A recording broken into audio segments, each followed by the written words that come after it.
The Witch That Got Her Wish. Written by James O. Williamson. Illustrated by Ravi Napalta. Dedicated to my daughters Alexis, Catherine, and Portia. Once upon a time, long ago, there lived a witch named Broomhilder. Compared to the other witches in the area, Broomhilder was the ugliest. She had a long nose with a hairy wart on the end. Her hair was stringy like straw. Her skin was all wrinkled. Her eyes were bloodshot, and her body was made like a sack of potatoes.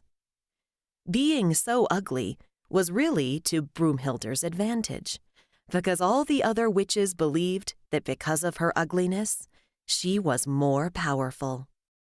All the people from the surrounding countryside avoided where Broomhilder lived like the plague.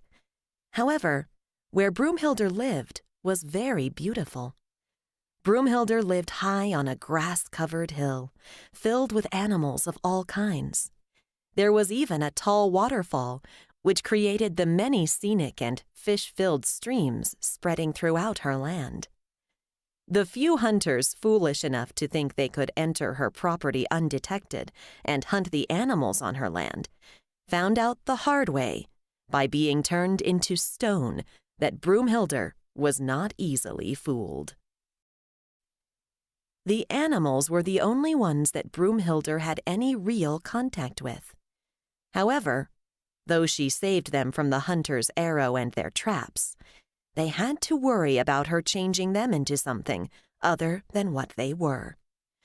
Once a month, the day after the full moon, Broomhilder would turn one of the animals into something different. The other animals would then come and plead with her to turn them back. Many times she would, but sometimes she would not change them back right away. Last full moon, she had turned a rabbit into a head of lettuce. She did this to toy with the other rabbits and see if they would be tempted to eat him, but the lettuce was still there. Their friendship was too deep. As payment for her reversing a spell, Broomhilder would have the animals promise to do work for her. Some of the animals promised to clean her house, while others promised to work in her garden. Broomhilder was free to do nothing at all, while the animals did all her work. Broomhilder loved this arrangement, although the animals hated it. Broomhilder did this for two reasons.